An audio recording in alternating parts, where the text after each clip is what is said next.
Good evening. Today is the 5th day of November 2015, and we continue with our explorations in Savitri, Book 1, Canto 5, as always with our brother Alok. Namaskar. And always as preparation, I read something from Mother about Savitri. Mother wrote this on 4th of July, 1961. She says, "You know, Savitri is an exact description, not literature, not poetry, although the form is very poetical. An exact description, step by step, paragraph by paragraph, page by page. As I read, I relived it all. Besides, many of my own experiences that I recounted to Sri Aurobindo seem to have been incorporated into Savitri. He has included many of them. This explained to me why suddenly, as I read it, I lived the experience, line by line, page by page. The realism of it is astounding." Powerful. And the mother has used the word realism. Because very often there is a tendency to regard these experiences as unreal and illusory, while the material world is so much real and concrete. So this is spiritual realism, if one likes. That there is. And it's such a grounded word, Yes, isn't it? that's what. I mean, it's not somewhere up here Yes. floating in the Yes. clouds. Direct. And also that through the medium of words and sounds, Sri Aurobindo, this, to use a word which really falls flat when we speak of Sri Aurobindo, but still had the capacity to recreate the state of consciousness through this body of sound words. It's something amazing. He could, to somebody who is open and receptive, the state of consciousness, he could give us a glimpse of that through this body of words, which is really amazing. So, it's not just poetry, it is a It's mantra. poetry that creates, yes, the mantra. It the is poetry mantra. that creates.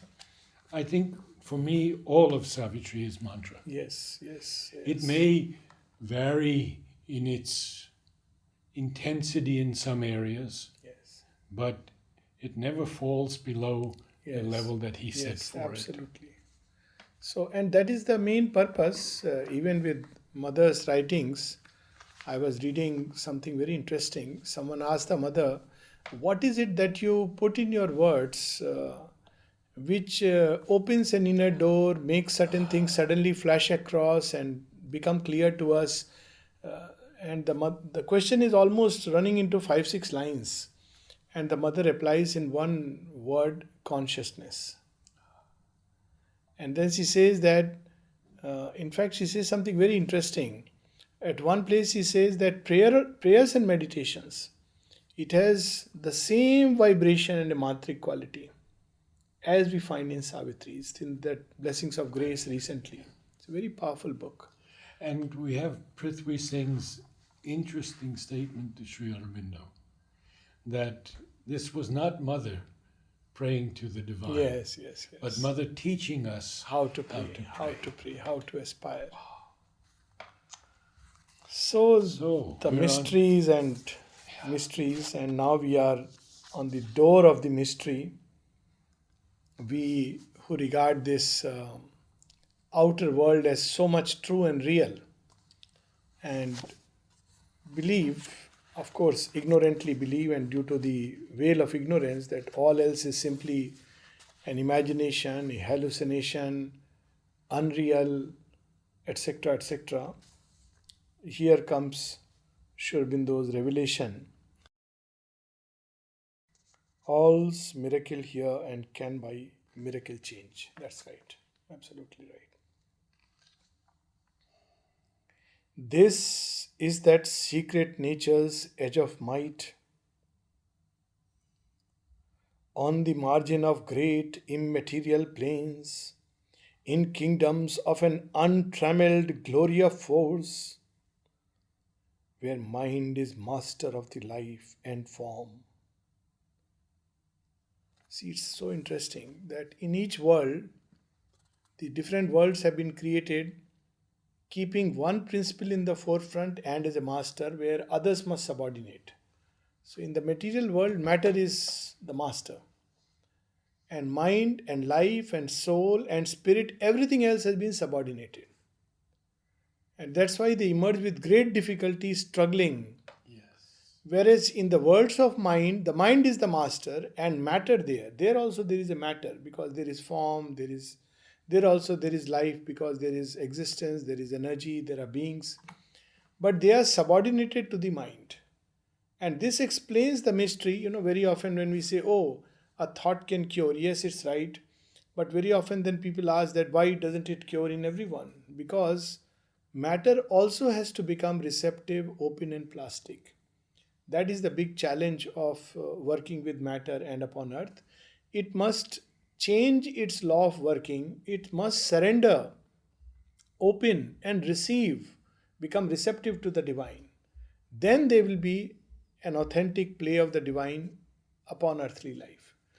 Has matter changed at all through physics and science? No, but physics and science can discover changes in matter, only they may not know that these are changes introduced because of the pressure of a certain consciousness. And I do believe that certain things which are being discovered, they are the result of the effect of the new consciousness upon matter. But they just observe that there is something happening, but the cause always eludes. So matter is changing, and mother spoke about it. It's becoming more and more plastic and more supple, more and more fluid. The true matter is emerging through.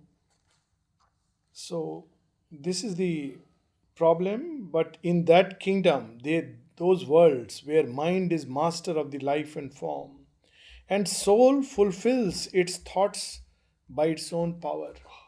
So what it wills, that becomes.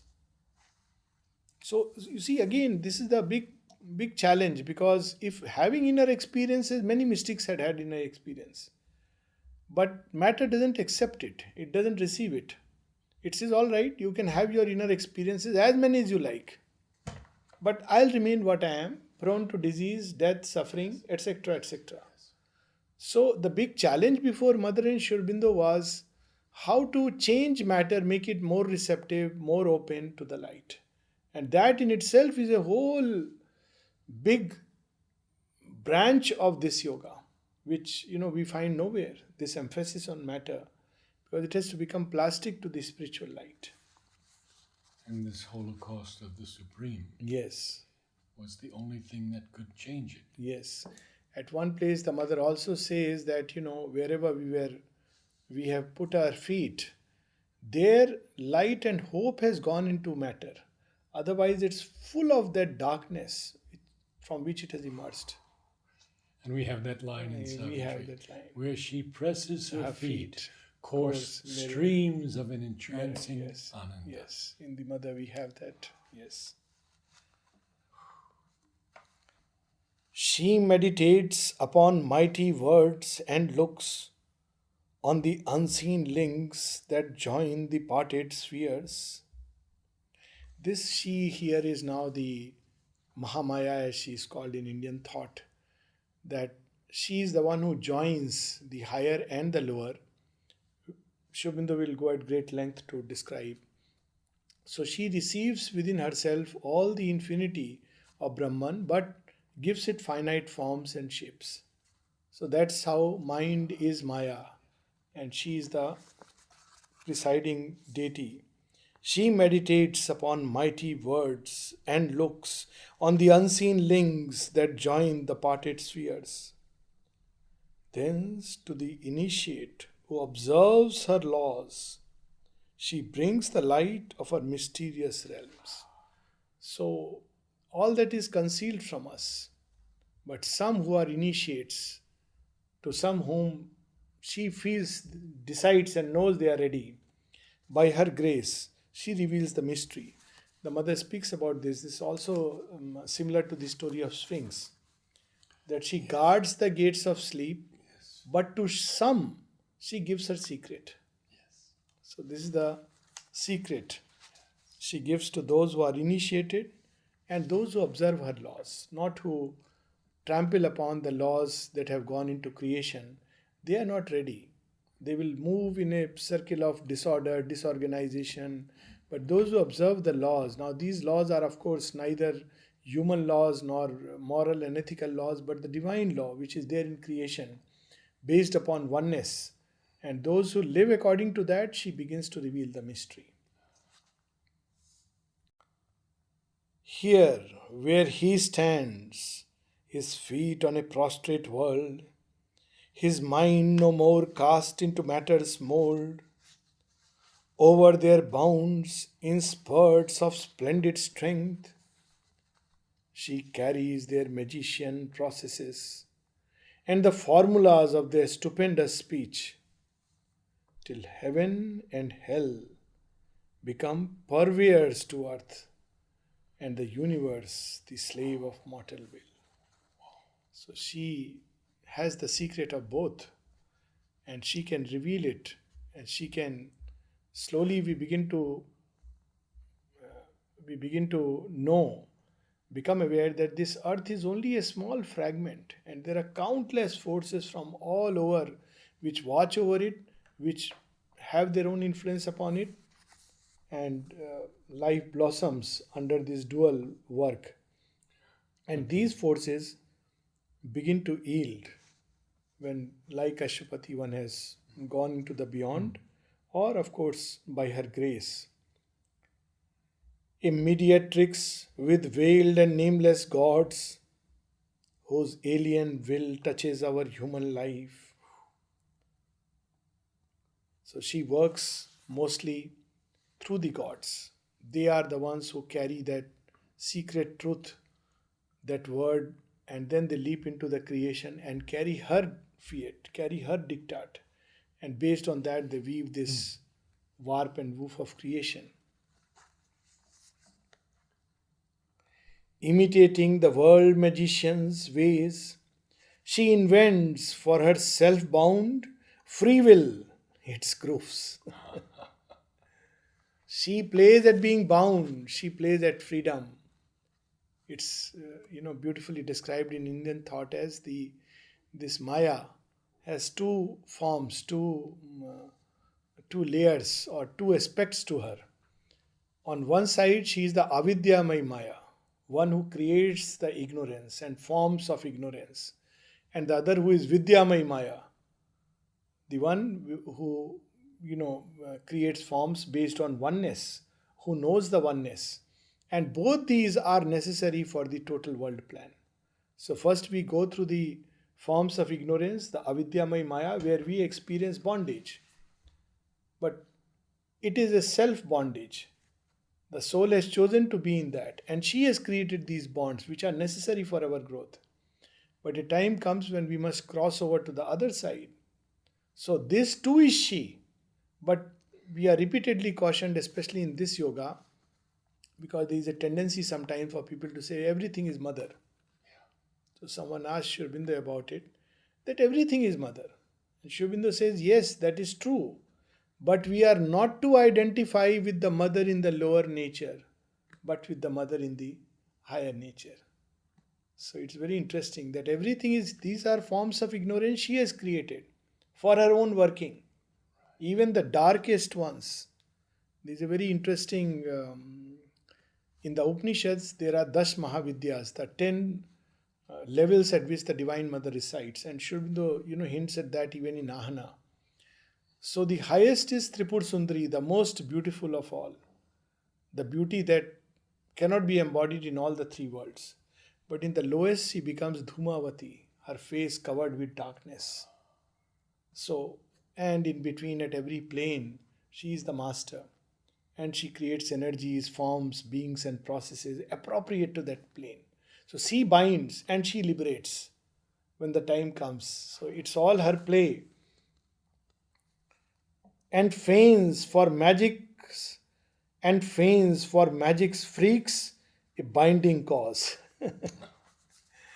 She has to create, this link of cause and effect. There comes a time when it vanishes. That you discover that this cause and effect is simply a convenient device to understand creation in bits and parts. Like if we start our journey from this side of the ocean to reach the Atlantic, so we have to say we are starting from Bay of Bengal, and the water begins to change, but it's a very imperceptible change. There is the roughness changes, the color changes, all these things change. But right from this point to that point, it's the same water. It is the same power which carries us through. So this sense of separate, distinct, different is her creation. It's a magic process, and yet we seem to be moving from one point to another. So there is a cause and there is an effect, and but in that total vision, everything is coexistent simultaneously, and the cause and effect are intricately linked by a wisdom that knows the whole plan. So we think that, oh, we did this, therefore this happened. This happened, therefore that happened. But there is something else behind this, the original cause, if we like. And that is pushing all these things together. I've always been interested in that line in Savitri where he uses effect first, effect and cause, Yes. not cause and effect.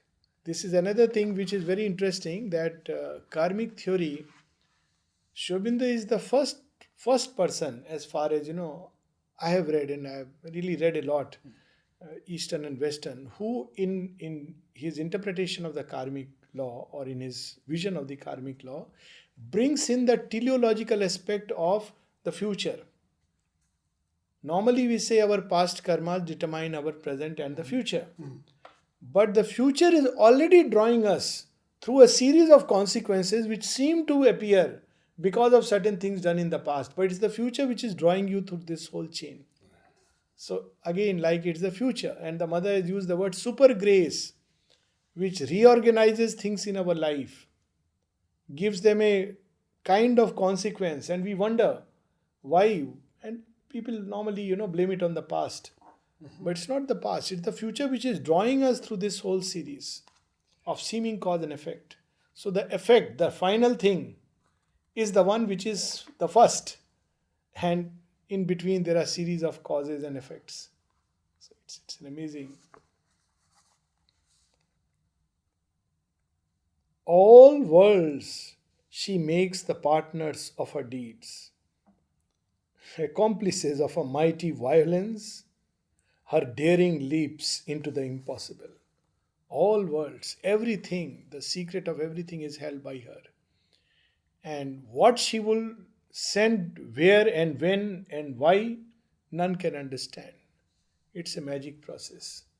And we just see a small fragment. Even in cause and effect, we see something very immediate physical. Most of the time we do not even know, like this present problem going on. Many people have, an upset stomach. And time to time, there are waves of diseases which come to the ashram. And people are wondering, is it water, is it this, it is that. When it happened in the ashram long back, and it comes from time to time. So mother says, I saw the adverse formation coming from that side. It rumbles, touches, and triggers here and there, inner beings, outer personalities, bodies, and there are different effects. Like again the eruptions of the volcanoes, as well as riots and violences upon earth. The word she has used is violence, and leap, and impossible. At one place, the mother says in the agenda that somehow I have always been associated with all the great revolutionary movements. Yes. And then she speaks about the Chinese and the Russian Revolution. And of course, he doesn't say, but Indian Revolution, of course, we know Aurobindo. So, how she can suddenly change things, and this violence, almost like Kali taking a leap, cutting through several layers of consequences, cause effect chains, and pulling the whole thing with one mighty jolt. So, these are her workings, and gods are simply accomplices in that process. From every source she has taken her cunning means. She draws from the free love marriage of the plains in, in matter, in bodies, in beings. All kinds of things are put together and shaken and created a kind of strange mixture. And yet, this is necessary. We may think why? Why, in, people who are so good, so wonderful, they have, seeming hardships in life. Well, this is part of the big plan. And she brings all kinds of things together to create. And how beautifully she uses the word free love marriage.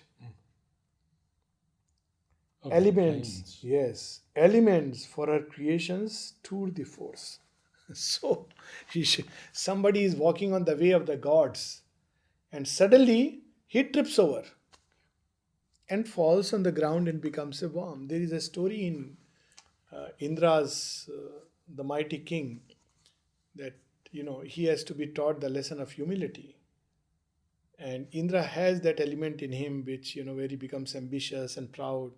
And then suddenly events take a certain situation, and while he's on the peak, he's suddenly cursed by Rishi Agastya, and he falls and becomes a worm, falls flat on the ground. Now, this is a tour de force. Literally, that what a circuitous way.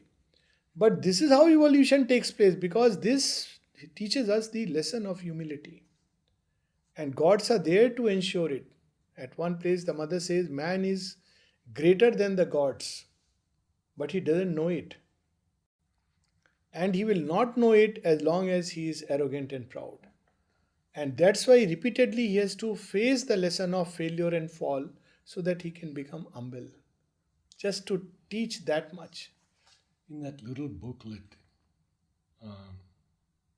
she ends with, verily, verily, in humiliation Yes. is found the cradle of glory. Yes, it's in words of long ago. Absolutely.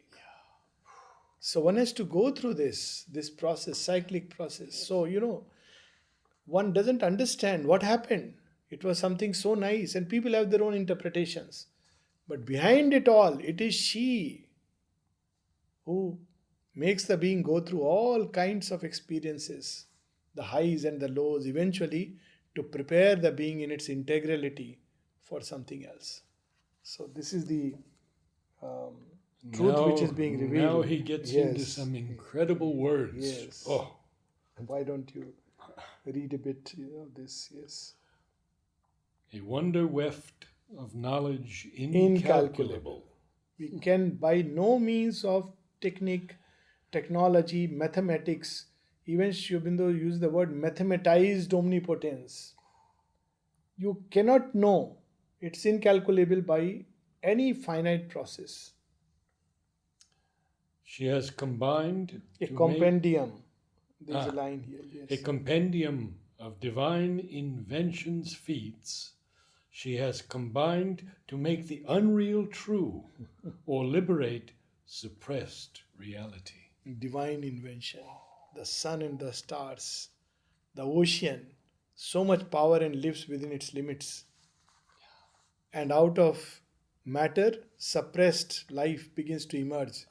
And we see suddenly that the brown earth is covered with the green of the algae, moss, and then, initial life, how it sprouts up and covers everything. It's so amazing.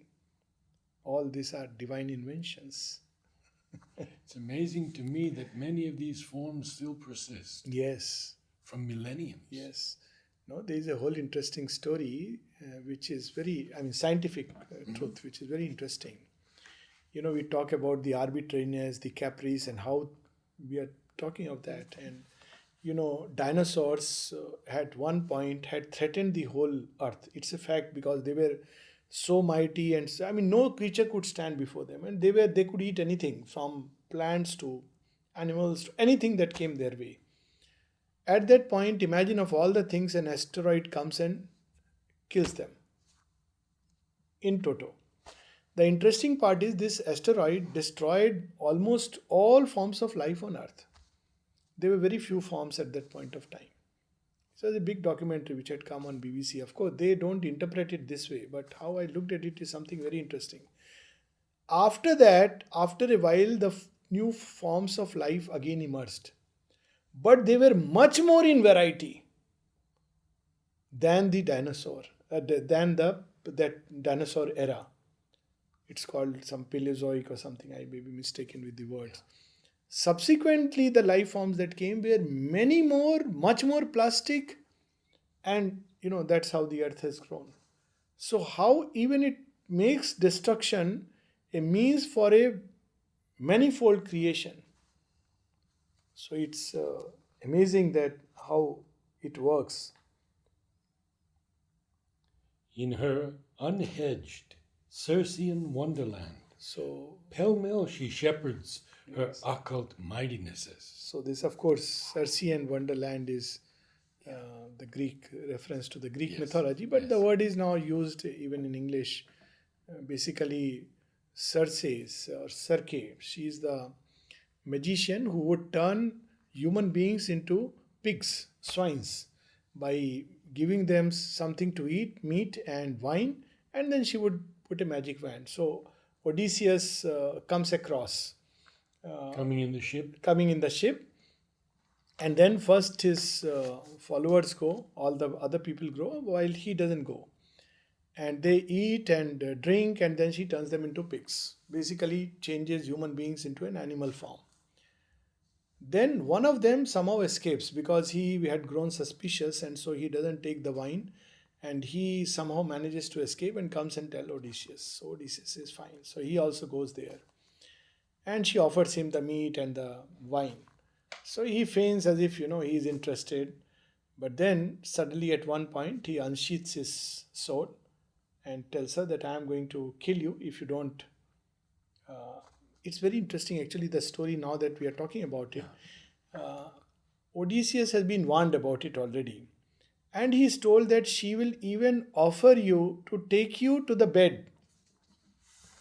So she does that, and she's extremely beautiful. And Odysseus goes up to there, and then he unsheaths the sword and says, now, because she's also in a state where she's almost surrendered to him. And then she says that, look, I'm going to kill you unless you change them all. So not only she changes, then she gives him the secret of the rest of the journey. Tells him how you can go, how you can. There are two routes. So it's very interesting that Circe in Homer's Odysseus, Odyssey, has a dual role. It's very hard to put her either into a negative or a positive. Because at one level she turns human beings into swine. Well, in a certain sense, they were not ready for anything greater. But at another level, she reveals the secret to Odysseus and tells him how exactly to go ahead. So it's very interesting. And this reminded me of Circean wonderland.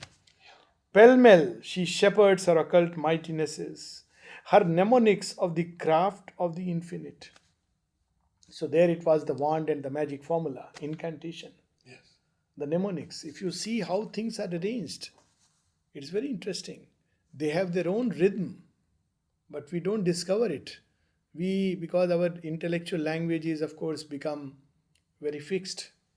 There's even a sound rhythm in that, which we have yet to. and we had read previously the rhythms and meters of the stars. Yes, rhythms and meters of the stars. Jets of the screened subliminals caprice, tags of the gramarye of inconscience, freedom of a sovereign truth without a law. All these he mixes together. Freedom, bondage, inconscient, the superconscient, thoughts that were born in the immortal's world, oracles that break out from behind the shrine, warnings from the demonic, not demonic, warnings from the demonic inner voice, and peeps and lightning leaps of prophecy and intimations to the inner ear. So, all these are part of her plan, and all these come from her. Even the guidance, the suggestions that help us, lead us, the oracles, the prophetic words, the warnings, all these are her creation, her doing, her leadings. Abrupt interventions, stark and absolute. And this, of course, so many times I'm sure all of us have experienced. Abrupt interventions, something unprecedented, unexpected. That's why when Aurobindo said it is the hour of the unexpected, of the incalculable, well, he was putting in a secular language that it is the hour of the Divine Mother. Because she is full of the unexpected and the incalculable. The hour of God. Incalculable is her mystery and her use. Yes. Cannot know. Abrupt interventions, stark and absolute, and the superconscient's unaccountable acts have woven her balanced web of miracles and the weird technique of her tremendous art. So, what is this balance? On one side, out of inconscience, things are being pulled out, given form, shape, and they would remain fixed there. But there is also the law which comes from the higher planes, the interventions, and suddenly out of matter, life emerges and defies gravity. And birds grow wings, and butterflies begin to fly, and the earth is covered with colors. It is one example of intervention. And there have been several such interventions, both negative and positive. Negative in the sense that things were eliminated, the mammoth. Anything which somehow becomes a threat to earth. I mean, that's the thing that people who talk about save the tiger don't understand. But, I mean, save the tiger, now there is also save the cow. Why not? So if tigers are worth saving. But the point is that these interventions, it is not just the human beings. Aurobindo long back wrote about the tiger and the deer in a poem. That the swift-footed, timid deer survives and grows, and the tiger begins to dwindle. So one who prays is preyed upon by the all life and withdrawn back. So it's a whole balance which is so delicate that we cannot understand. Of course, we as human beings invariably upset the balance, but that has been also taken into account. It will eventually push Earth to an extreme where all collective aspiration will come up for beauty, for light, for love, for the intervention. And of course, in India, this intervention is known as the avatar who comes and changes the course of history. And the weird technique of a tremendous art. Look at a butterfly's wings. We don't have to go far. No. Or the leaves, the flowers. Countless. What technique? What way? Splash of colors. Tremendous Unimaginable. art. Yes. Tremendous art. Yes. Just the clouds in the skies, the way they form. There is a science behind it, but there is also an art. It's a beautiful recollection of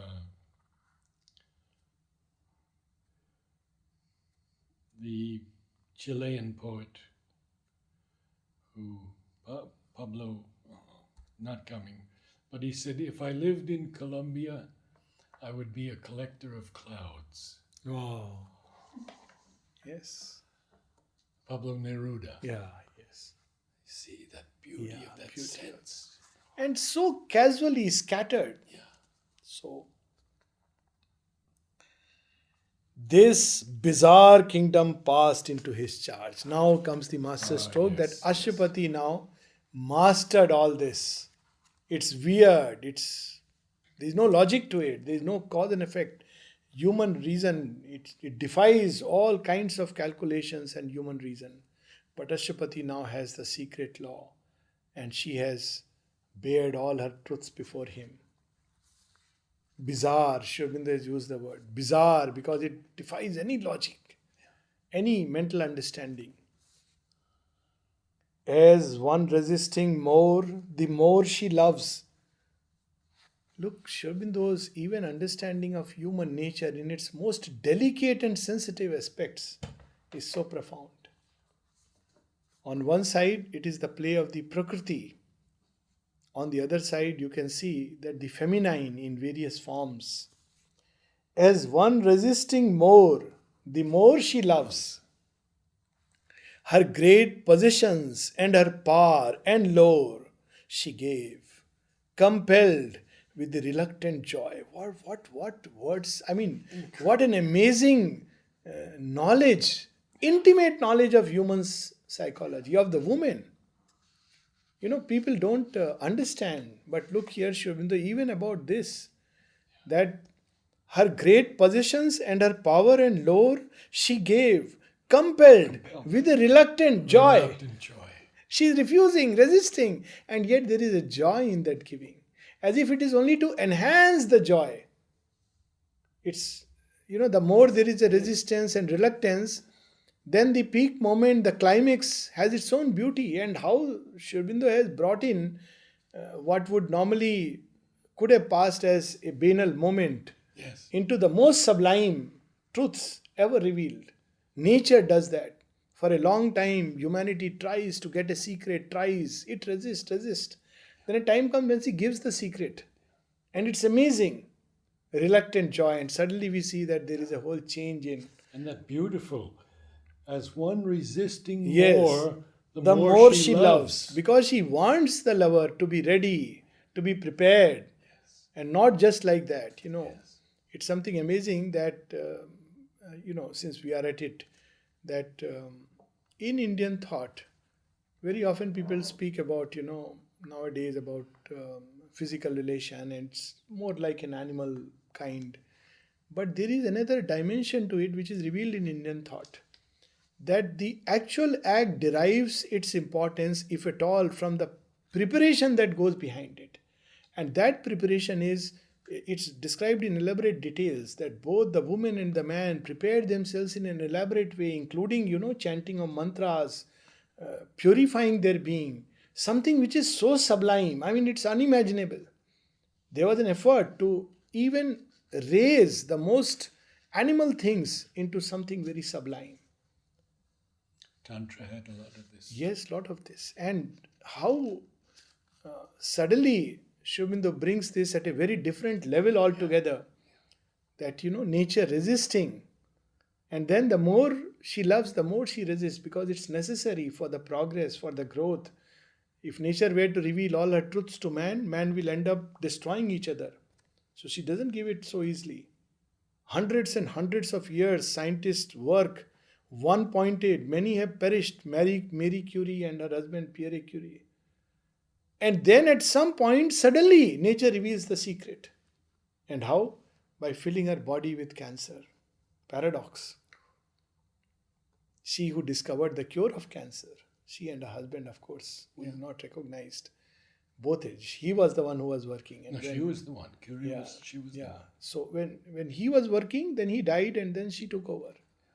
And she discovered the cure for cancer, but that material also causes radiation. So how she reveals after great preparation, readiness. Otherwise, these things can be so dangerous. All these powers. But a time comes when herself she gave for rapture and for use. Nature's powers. Absolved from aberrations in deep ways, the ends she recovered for which she was made. She turned against the evil she had helped. Now again, she is the one who was the force behind even what looked like evil.